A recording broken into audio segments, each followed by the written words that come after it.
से ज्यादा और समय नहीं लूंगा। बिहार सरकार ने कहा कि बिहार में भूमिहीनों की संख्या बहुत ज्यादा हो गई है, हम जातिगत सर्वे कराएंगे और जिन जिन लोगों के पास भूमि नहीं होगी उन लोगों को भूमि दान कर देंगे। बिहार में जातिगत सर्वे हुआ। जातिगत सर्वे के रिपोर्ट ने बताया कि बिहार में 27% भूमिहार ब्राह्मणों के पास 1 इंच जमीन भी नहीं है। सरकार ने बोला अब हम नहीं देंगे। लाठी खाने वालों में सबसे आगे प्रशांत किशोर के साथ हम भी खड़े थे। सवाल ये है कि गरीबी का उन्मूलन करना है, सही बात है। ऐतिहासिक रूप से पिछड़ों लोगों को राष्ट्रपति जितना आगे बैठा देना है, ये भी सही बात है। लेकिन जाति के आधार पर देख करके बैठाइएगा, आर्थिक आधार पर देख करके नहीं बैठाइएगा, ये कैसी बात होती है? हर सूबे गरीब होकर के भी ब्राह्मण के रूप में अग्रणी मान लिए जाएंगे।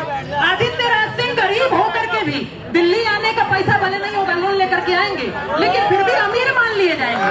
ऑटो में बैठ के आएंगे, संपन्न सवर्ण मान लिए जाएंगे, लेकिन राष्ट्रपति द्रौपदी मुर्मू के बच्चों को IAS के एग्जाम में आरक्षण दे दिया जाएगा। ये व्यवस्था चल रही है, ये मजाक चल रहा है? भाई मेरा एक अंतिम सवाल है, मान लेते हैं 5000 साल तक शोषण हो ही रहा था, मैं मान लेता हूँ। आपने कहा आदित्य राज सिंह के परिवार के लोग मेरा शोषण कर रहे थे।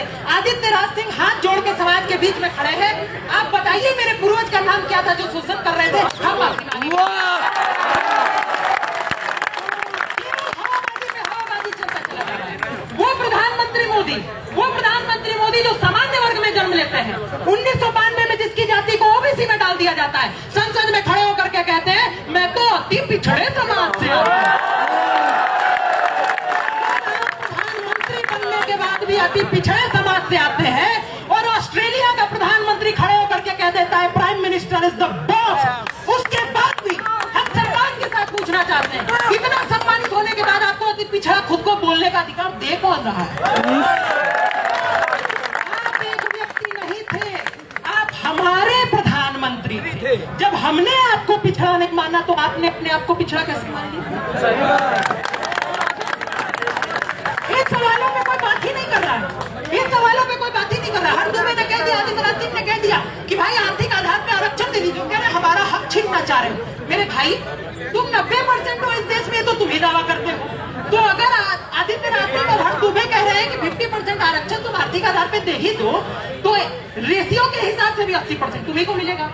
तो हमको मिल रहा है कि तुम्ही को ज्यादा मिलने वाला है? अभी तो IAS की मैदाबी के परिवार वाले पूरा लेके चले जा रहे हो, तुमको सही लगता है? इन सवालों की कोई बात ही नहीं करना चाहता। लेकिन अभी मैं इतना बोल रहा हूँ, इसके बाद कहा जाएगा कि तो जातिवादी शोषक है, UGC का कानून कहता है। इसके ऊपर भी आवाज होनी चाहिए थी, पहुंचनी चाहिए। दिल्ली में बैठे हुए हैं हम लोग, सरकार कहती है किसी ने अपनी माई का दूध नहीं पिया है। ये NDA की सरकार है, आरक्षण कोई हटवा के नहीं देख सकता, आरक्षण पे बात नहीं कर सकता। तो आदित्य राज सिंह अपने पूर्वजों के योगदान की सौगंध खा के कहते हैं 1 महीने पहले दूध मुंह बच्चों ने हलक में हाथ डाल के इस्तीफा।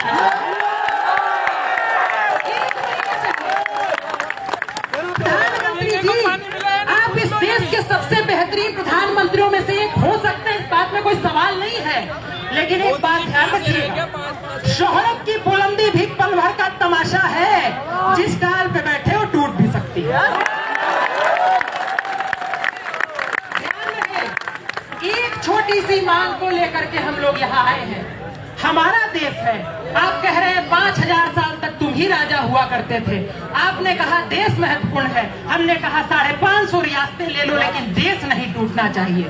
हमने कहा मेरे भाई, एक सीट जो तुमको आरक्षण में लोकसभा में मिल जाती है, वो छोड़ के किसी गरीब दलित को दे दो। तुम कहते हो नहीं, वो हम नहीं दे पाएंगे। ये कौन सा लोकतंत्र है?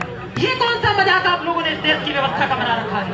ये अधिकार आपको हम भी नहीं दे सकते, क्योंकि हमारे पूर्वज इस देश के शासक हुआ करते थे, हमारे अंदर भी शासकों वाला खून है। शोषण करना होता तो आचार्य चाणक्य ने खुले तौर पे कह दिया था पाठ्यपुत्र में कि जो हाथ शस्त्र चलाना सिखा सकते हैं वो सर काट भी सकते हैं। उसके बाद भी एक धनानंद को उतार के पिछड़े समाज के चंद्रगुप्त मौर्य को बैठाया था। अखंड भारत का पहला राजा आचार्य चाणक्य भी हो सकते थे।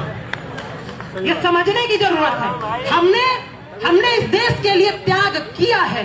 और जब कहा जाता है कि आप अपने नाम से आदित्य त्यागी हटा दीजिए, नहीं हटा सकते हैं मेरे भाई, उसी वजह से जीते हैं।